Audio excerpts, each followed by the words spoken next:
J'espère que vous allez bien. Vous avez passé un bon petit journée. Bon Dieu bénisse autres. En tout cas, en content tout bonnement d'être avec vous tous là. C'est un privilège pour moi de partager avec vous ça bon Dieu ni pour nous. En content où serait là, madame là à côté de moi. Et sans madame extraordinaire qui a accompagné moi depuis beaucoup de temps, ça a fait longtemps, que de 1997, ça a fait 27 ans dans ça. Et bon Dieu, bon nous des timons, et nous contents, nous allons laisser bon Dieu diriger nous, façonner nous, transformer nous, parce qu'il va venir bientôt chercher nous. C'est ça l'objectif, hein? Et si ils là, là, c'est parce qu'ils ont vu mon temps où là, n'est-ce pas? En tout cas, c'est la fête. Ok. Donc je disais qu'aujourd'hui c'est la fête. C'est la fête. Et quand il y a fête, il y a cadeau. Et je pense qu'il y a beaucoup de visiteurs ce soir. Au moins 100. Non? Il y a plus? Il y a plus? En tout cas je demande à tous les visiteurs de se mettre debout. On va leur donner un cadeau. Tous les visiteurs, ils vont se mettre debout et on va leur donner un cadeau. C'est la fête, hein? C'est la fête. C'est la fête, et quand il y a fête, il y a cadeau. Il y a cadeau. Et pendant 15 jours, ce sera la fête. Ce sera la fête. Et la fête va continuer encore, hein? Mais avec moi, c'est la fête et la grande fête. Pourquoi? Pourquoi? Parce que Jésus revient bientôt. Alors, les visiteurs ont reçu, ils sont en train de recevoir. Hein? Je suis malvoyant, je ne vois pas comme quelqu'un pourrait voir normalement, mais je sais qu'il y a des hommes, des femmes dans cette salle. Hein? Je perçois, je suis malvoyant, mais je perçois, je sais qu'il y a des hommes, des femmes et ce soir. Et l'Éternel fait ce qu'il doit faire et il va faire ce qu'il doit faire. Donc, est-ce que nos visiteurs ont reçu le cadeau? Ok. Nous allons prier avant de commencer. Prions le Seigneur. Père éternel, merci pour ta grâce. Merci pour ton amour. Merci pour ta bonté envers chacun de nous, Seigneur. Nous nous remettons entre tes mains tels que nous sommes, Seigneur. Je me remets entre tes mains tel que je suis. Maintenant, Seigneur, fais ce que tu dois faire ce soir afin que ton nom et ton nom seul soient glorifiés. Que chaque cœur puisse sortir d'ici rempli de ta sainte présence. Je t'en supplie, Seigneur, accomplis ta vision au nom de Jésus. Amen. Demain soir, nous serons ensemble avec le sujet « L'homme qui tombe à pic ». L'homme qui tombe à pic, vous vous souvenez de... Hein? Vous vous souvenez, hein? Pour les... Hein? L'homme qui tombe à pic. Mais en tout cas, demain soir, nous allons voir l'homme qui tombe à pic. Ce soir, le thème, j'aurais pu lui donner un autre nom, mais c'est Golgotha. Golgotha, c'est le lieu de la souffrance, mais c'est aussi le lieu de la délivrance. Golgotha, c'est le lieu de la mort, mais aussi c'est le lieu de la vie et de la résurrection. Vous savez une chose, on parle de résurrection, mais je suppose que personne n'a vu quelqu'un ressuscité. Est-ce que vous avez déjà vu un homme mort qui est ressuscité? Non, vous n'avez pas encore vu un homme mort qui est ressuscité. Et pourtant, on dit que Jésus est ressuscité. Jésus est ressuscité. Et il y a des historiens qui en parlent. Hein. Jusqu'à maintenant, on dit que la Bible dit que Jésus est ressuscité, mais il y a des historiens qui en parlent. Et il y a Flavius Joseph, qui n'a pas vécu au temps de Jésus, mais qui a vécu juste après la mort de Jésus, il est né, il est né en 37, en 37 et il est mort en 96 de notre ère. Et dans Antiquité judaïque, livre 18, Flavius Joseph dit, dans le même temps, parut Jésus, homme sage. Si toutefois, il faut l'appeler un homme, parce que pour lui, ce n'était pas un homme. Si toutefois, il faut l'appeler un homme. Il était un faiseur de miracles et le maître des hommes qui reçoivent avec joie la vérité. Il a attiré à lui beaucoup de Juifs et beaucoup de Grecs. C'était le Christ. Lorsque sur la dénonciation de nos premiers citoyens, Pilate l'eut condamné à la crucifixion, ceux qu'il avait d'abord chéris ne cessèrent pas de le faire. Pourquoi? Car il leur apparut 3 jours après. Comment? Ressuscité. Et les prophètes divins avaient déjà annoncé cela et 1000 autres merveilles à son sujet. Et le groupe, d'après lui, appelé celui des chrétiens, n'a pas encore disparu. Flavius Joseph, dans Antiquité judaïque, livre 18, affirme que Jésus est bien ressuscité. Et aussi, il y a Ignace d'Antioche, qui a vécu dans les années 35 jusqu'à l'année 107 de notre ère, et dans son épître australien, il va dire, issu de la race de David, fils de Marie, c'est en vérité que Jésus-Christ est né, c'est en vérité qu'il a mangé et qu'il a bu. Pourquoi il dit qu'il a mangé et qu'il a bu? C'est pour dire effectivement que Jésus n'était pas un esprit éthéré, mais c'était bien un homme qui mangeait et qui buvait. Et il disait que c'est en vérité qu'il a souffert sous Ponce Pilate, c'est en vérité qu'il a été crucifié, qu'il est mort, et c'est en vérité que Jésus-Christ est ressuscité des morts. Ce n'est pas la Bible qui le dit, c'est Ignace d'Antioche dans son épître australien. Maintenant, la question qu'on peut se poser, lorsque Jésus est mort, est-ce que c'est après la mort de Jésus que les disciples vont monter le coup, vont dire effectivement que Jésus est ressuscité? C'est seulement après la mort que les disciples ont inventé une résurrection? Non. La Bible l'affirme clairement, Jésus avait annoncé quoi? Il avait annoncé ses souffrances, sa mort et sa résurrection. Dans Jean chapitre 2, à partir du verset 19, Jésus affirme, le texte est à l'écran?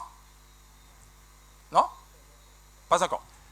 Jean 2, chapitre 19, Jésus affirme, détruisez ce temple, et en 3 jours, je le relèverai.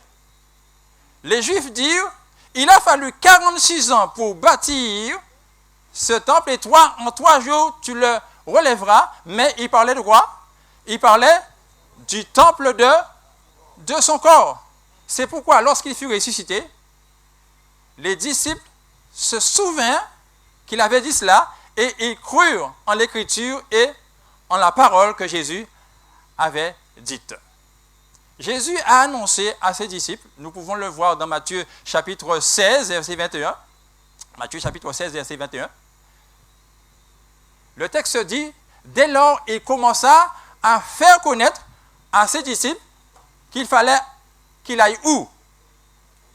À Jérusalem, qu'il souffrit de la part des anciens, des principaux sacrificateurs et des scribes, qu'il soit mis à mort et qu'il fût ressuscité le 3e jour. Ce sont des choses que Jésus avait dit. C'est sûr que les disciples n'ont pas toujours tenu compte de ce qu'il disait, mais il a affirmé clairement qu'il allait connaître la souffrance, connaître aussi la mort, mais aussi connaître la résurrection. Maintenant, Jésus est-il mort sur la croix? Il y a de ceux qui disent effectivement Jésus n'est pas mort sur la croix. Jésus est tombé dans les pommes, mais il n'est pas mort sur la croix. Mais la Bible affirme qu'il est bien mort sur la croix. Dans Marc chapitre 15, verset 37, le narrateur dit, Jésus poussa un cri, un grand cri, et il expira. Il expira. Dans Jean 19, verset 33, et là, c'est clair. Le texte dit, s'étant approché de Jésus, et le voyant déjà mort, ils ne lui rompirent pas les jambes, mais qu'est-ce qu'ils vont faire? Mais l'un des soldats va faire quoi? Va lui transpercer le côté avec une lance, et aussitôt il sortit de l'eau et du sang. C'était clair. Il y avait une pratique courante pour accélérer la mort des crucifiés. Qu'est-ce qu'il fallait faire? Les soldats, ils brisaient les deux jambes. OK? Ils brisaient les deux jambes. Ça, c'est la pratique courante. Et s'ils ne l'ont pas fait, c'est parce qu'ils étaient sûrs et certains que Jésus était bien mort. Ils brisaient les jambes, et lorsqu'ils brisaient les jambes, parce que le crucifié était cloué, et ses deux pieds étaient cloués sur un support en bois, et le fait de briser les jambes, qu'est-ce qui arrivait? Le corps s'affaissait, et là maintenant, ça accélérait l'asphyxie. Parce que la respiration ne fonctionnait plus comme avant, et la mort était accélérée. Mais au lieu de faire cela, le soldat va faire entrer dans son côté sa lance. Pourquoi il le fait? Jésus est mort, pourquoi il le fait? Il aurait pu ne pas le faire, parce qu'il est sûr et certain que Jésus est mort. Mais pourtant, il le fait, et puis, il y a de l'eau et du sang. Et selon les spécialistes, le fait qu'il y ait de l'eau et du sang qui sortent du côté de Jésus confirme qu'il est mort d'un arrêt cardiaque.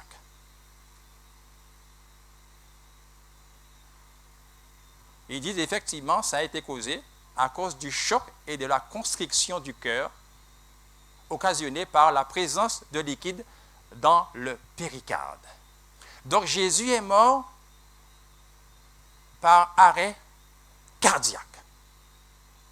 Ça, nous le savons parce que la lance a été enfoncée dans le côté de Jésus.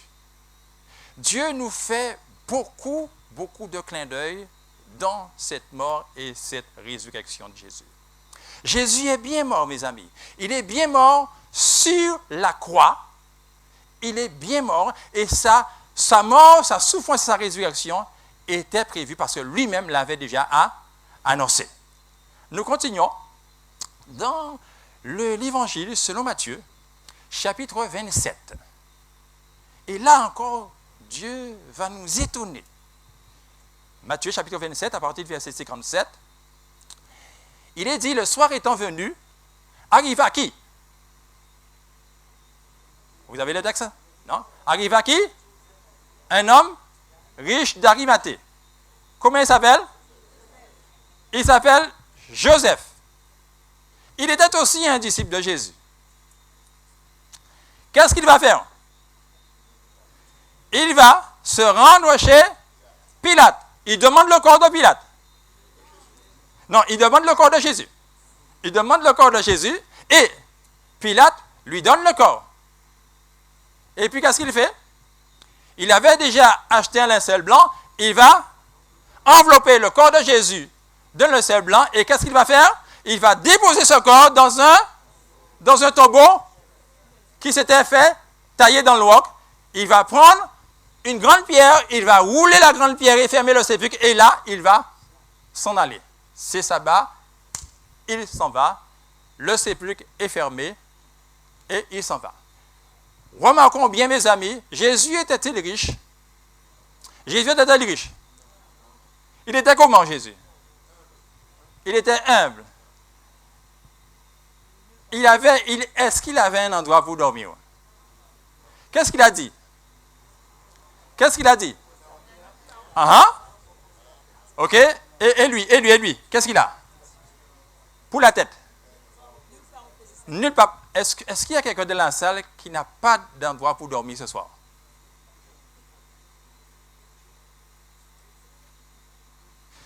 Jésus dit qu'il n'avait aucun endroit pour reposer sa tête. Et pourtant Jésus, il est mis où? Joseph d'Arimathée, on n'entend pas parler de lui. Et puis, tout d'un coup, il intervient et il met le Jésus dans son tombeau WW, un tombeau WW. Et puis, il s'en va et on n'entend plus parler de lui. Ça, c'est un clin d'œil. Ça montre effectivement que Dieu a les choses en main. On croit que Dieu n'est pas là, mais Dieu a toujours les choses en main. Et c'est pour cette raison que je suis debout devant vous. Parce que Dieu a les choses en main. Malvoyant ou pas malvoyant, je suis debout là. Et Madame Jean-Charles est là aussi, hein. Attention. Parce que quand il met quelque chose dans le mari, il le met aussi dans la femme. Et on marche pour le ciel. N'est-ce pas, Sylviane? Amen, amen. Alors, il s'en va. Jésus est dans le sépulcre. Et c'est fini. C'est fini. Mais ce n'est pas encore fini, mes amis. Au verset 62. Matthieu, chapitre 27, verset 62. Qu'est-ce qui va arriver? Le lendemain, après le jour de la préparation. Le jour de la préparation, c'est quel jour? Le vendredi, 6e jour. Le lendemain, après le jour de la préparation, ça veut dire que c'est le samedi, le sabbat, le 7e jour. Qu'est-ce qui se passe? Les principaux sacrificateurs et les pharisiens vont faire quoi? Ils vont se rendre chez le pote Pilate. Oui. Et puis, qu'est-ce qu'il dit à Pilate? Seigneur, Seigneur, nous nous souvenons que cet imposteur, lorsqu'il était comment? Encore en vie, il avait dit, au bout de 3 jours, je ressusciterai. Je ressusciterai. Peut-être que les disciples ne l'ont pas entendu, mais eux, ils l'ont retenu. Ordonne que le sépulcre soit gardé combien? Au moins jusqu'au 3e jour, afin que les disciples ne viennent pas le dérober et dire au peuple qu'il est ressuscité, car cette dernière imposture serait pire que la première. Cela veut dire que Jésus est plus dangereux mort que vivant.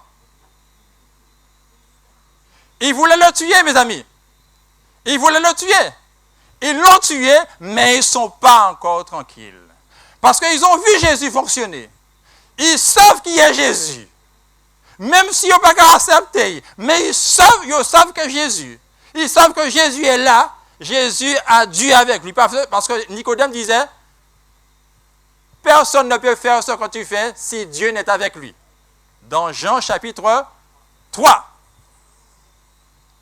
Alors, ils savent que Jésus est particulier. C'est pourquoi ils se méfient. Ils ne sont pas tranquilles. Ordonne que le sépulcre soit gardé au moins jusqu'au 3e jour.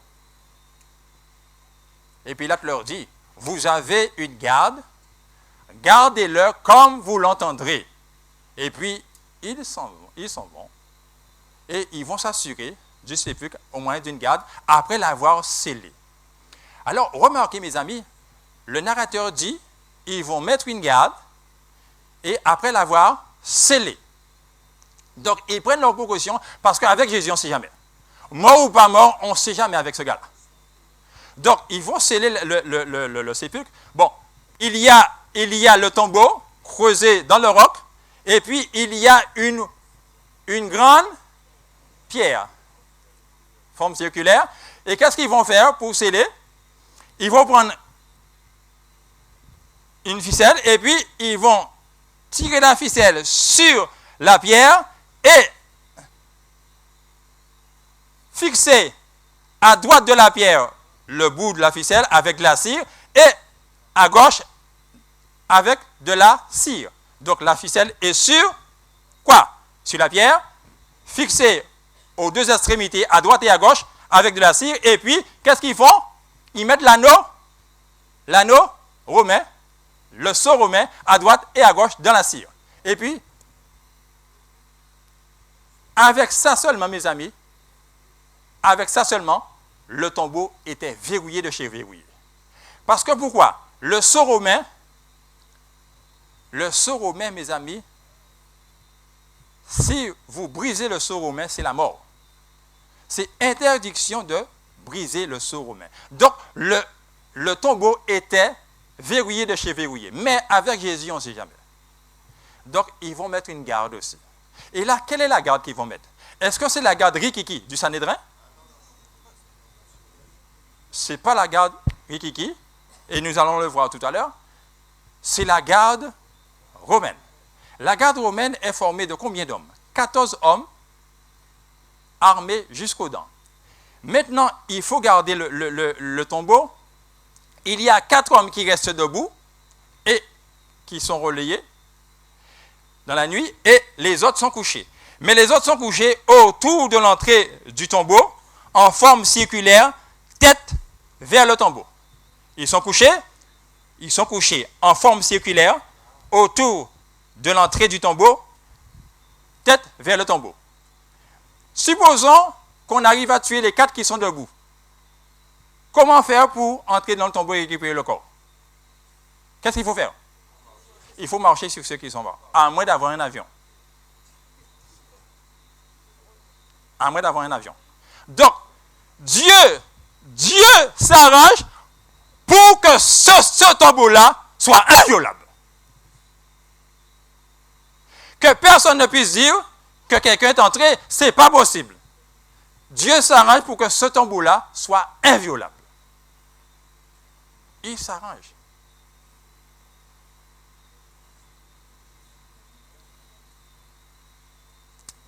Jésus est dans le tombeau et il est gardé par 14 soldats romains. Mes amis, un homme qui est mort et que son tombeau est gardé par des soldats, ce n'est pas n'importe qui. Est-ce que vous connaissez quelqu'un qui est mort et qui était gardé par des soldats? Est-ce que vous connaissez quelqu'un? Ça, c'est un autre clin d'œil que Dieu nous fait. C'est parce que Jésus n'est pas n'importe qui. Ce Jésus que nous servons, mes amis, n'est pas n'importe qui, mes amis. C'est pourquoi nous devons apprendre à le faire confiance, à garder le cap. Ce n'est pas n'importe qui. Jésus dort tranquillement, les soldats sont là. Et puis, on croit que l'histoire est terminée. L'histoire n'est pas encore terminée, mes amis. Dans Matthieu 28, à partir du verset 1er. Le lendemain, à l'aube du premier jour, dit le narrateur, Matthieu 28, verset 1er. Marie de Magdala et l'autre Marie vont aller dans le sépulcre. Qu'est-ce qui arrive dans le sépulcre? Qu'est-ce qui se passe? Tout d'un coup, il y a un grand tremblement de terre. Et un ange du Seigneur descend du ciel, fait rouler la pierre et s'assit dessus. Son aspect est comment? Comme l'éclair. Son vêtement est comment? Blanc. Les gardes sont comment? Ils tremblent. Ils sont devenus comme morts. Et puis, il parle. Il dit, vous les femmes, ne craignez pas, car je sais que vous êtes là pour Jésus, vous cherchez Jésus. Mais Jésus n'est plus là, il est ressuscité. Allez regarder dans le lieu où il était. Il n'est plus là. Et allez dire aux disciples que Jésus est ressuscité des morts et qu'il les précède en Galilée. C'est là que vous le verrez, je vous l'ai dit. Et remarquez, les femmes, elles partent pour accomplir la mission. Mais pendant que les femmes sont en marche, il y a d'autres personnes qui vont se mettre en marche aussi. Au verset 11, il est dit, quelques hommes de la garde, nous sommes Matthieu 28 à partir du verset 11, quelques hommes de la garde vont aller dans la ville et annoncer aux principaux sacrificateurs tous ceux qui étaient arrivés. Tout d'un coup, c'est Conseil des ministres. Conseil des ministres, mes amis. Il y a un souci. Ce gars-là, il nous cause encore des soucis. J'ai l'impression qu'ils ne sont pas étonnés que Jésus n'est pas dans le tombeau. Ils ne sont pas étonnés. Parce que s'ils ont mis autant de force dans la surveillance, ils ne sont pas étonnés. Conseil des ministres, il faut ouvrir le trésor parce qu'il faut donner de l'argent là. Une forte somme d'argent. Parce que là, c'est grave. Et qu'est-ce qu'ils vont faire? Ils vont donner de l'argent, une forte somme d'argent aux soldats et leur dire, dites que ces disciples sont venus pendant que nous dormions et ils sont partis avec le corps. Et si Pilate l'apprend, nous allons vous tirer de peine. Et là, nous remarquons que c'était bien les soldats de Pilate qui étaient en train de garder Jésus. C'était bien les soldats de Pilate. Jésus est ressuscité, mais ils ont menti. Ils ont menti, mes amis. Parce que celui qui était dans la garde ne pouvait pas dormir. Même si tu lui donnes des somnifères, il ne dormira pas. Pourquoi? D'après vous? Parce que lorsqu'on prend un somnifère, on s'endort et le lendemain, on se réveille. Mais la loi romaine, quand un soldat dormait pendant la garde, c'était terminé pour lui. Il était condamné à mort. C'est pourquoi ils disent aux soldats, si Pilate l'apprend, nous allons vous tirer de peine. Jésus est bien ressuscité, mes amis. Jésus est bien ressuscité. Et la preuve forte que Jésus est ressuscité, regardez, nous sommes là ce soir, en train de parler de la parole de Dieu. Mais Jésus est ressuscité. Et Paul disait, mes amis, alors que Paul allait mourir, Paul disait, Christ est ma vie. La mort m'est un gain. Cela veut dire que sa vie à lui est cachée dans la vie de Jésus. Et même s'il meurt, il ne craint pas parce qu'il sait que la vie que Jésus lui a donnée restera éternellement. Parce que Jésus est bien vivant. Mes amis, vous connaissez la chanteuse Dalida? Vous connaissiez parce qu'elle n'est plus là. Vous savez, la chanteuse Dalida, c'était une belle femme. N'est-ce pas? Et un jour, dans la nuit du 2 au 3 mai 1987, qu'est-ce qu'elle va faire? Elle va boire un verre de whisky avec beaucoup de somnifères. Et le dimanche 3 mai 1987, alors qu'elle avait 54 ans, son habilleuse est venue chez elle dans sa maison parisienne et l'a trouvée par terre. Et elle a laissé un mot, disant, pardonnez-moi, la vie m'est insupportable. La vie m'est insupportable. Vous voyez, Dalida disait que la vie lui est insupportable. Et Paul disait, Christ est ma vie, la mort m'est un gain. Paul, alors qu'il savait qu'il allait mourir, il a dit, j'ai été crucifié avec Christ. Et si je vis maintenant, ce n'est plus moi qui vis. C'est Christ qui vit en moi. Ce n'est plus moi qui vis, c'est Christ qui vit en moi. Et mes amis, je peux vous le dire, lorsqu'on est convaincu que Christ est dans sa vie, on n'a peur de rien. On marche par la foi. C'est comme me disait quelqu'un, avoir Christ dans sa vie, c'est comme quelqu'un qui est sur un vélo, pied un calpier, il n'a pas ni frein, et il va descendre à tomber ouvert.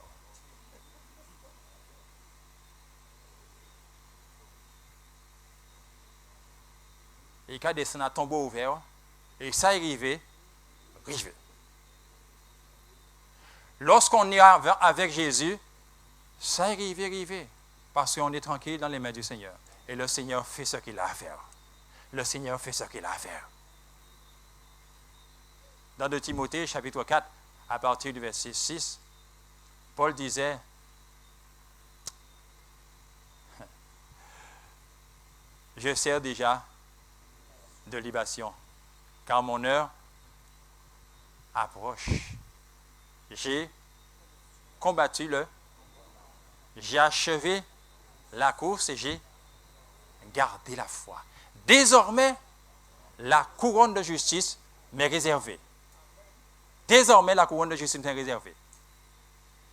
Le Seigneur, le juste juge, me la donnera en ce jour-là.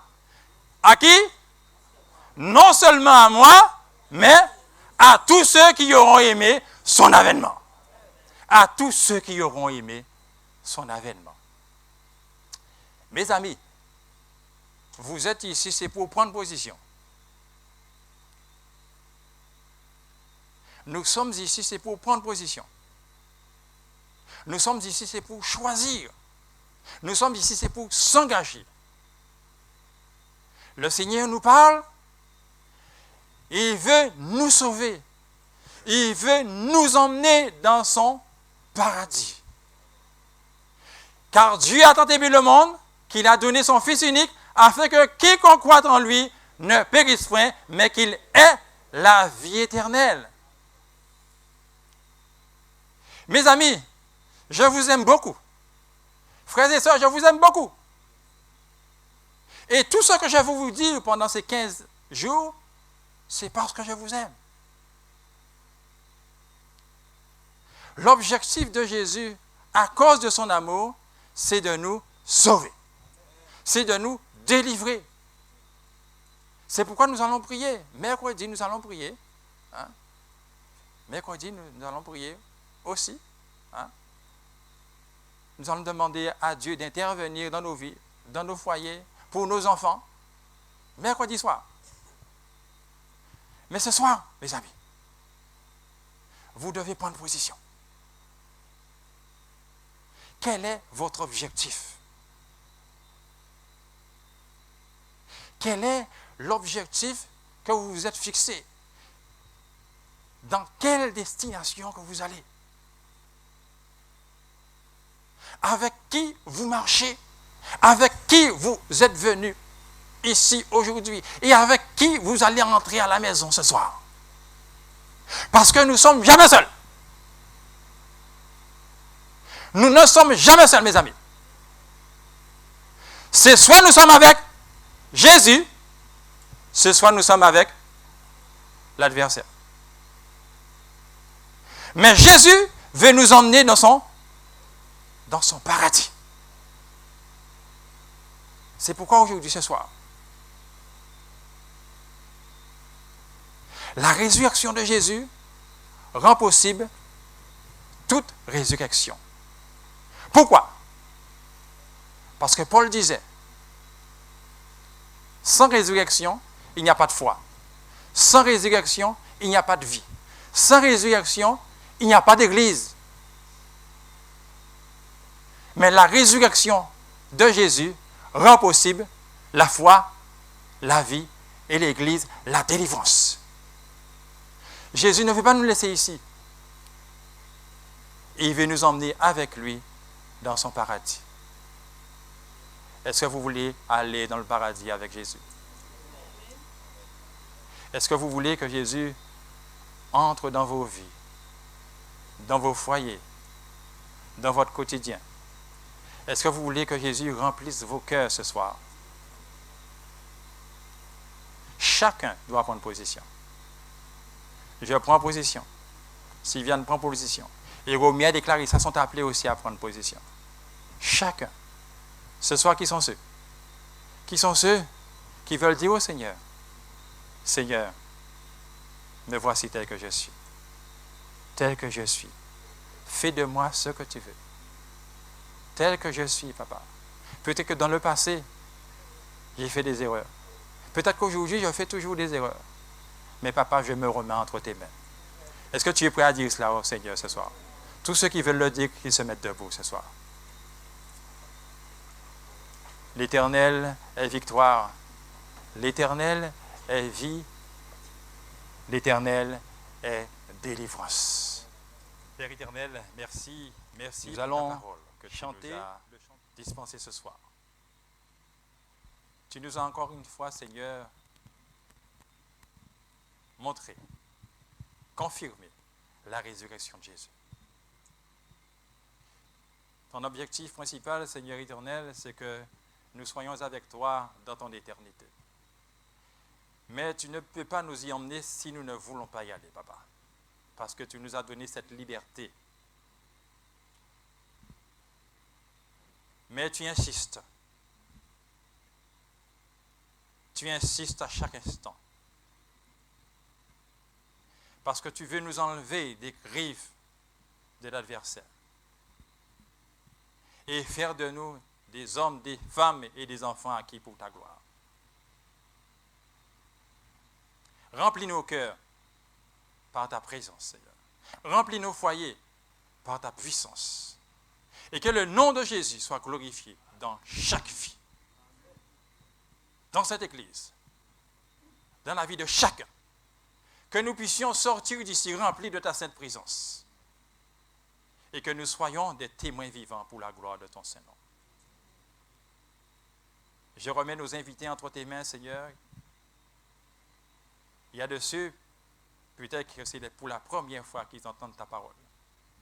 Il y a de ceux qui ont l'habitude d'entendre. Mais c'est toi qui touches les cœurs. C'est toi qui touches les vies. C'est toi qui transformes, Seigneur éternel. Tu aimes chacun de nous. Tu aimes aussi nos invités. Et tu veux qu'ils soient ensemble avec nous dans ton éternité. Permets que chacun puisse prendre position dans son cœur ce soir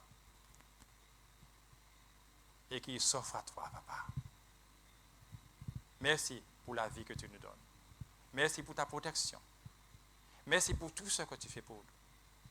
Permets-nous d'entrer à bon port, Seigneur, dans nos demeures respectives.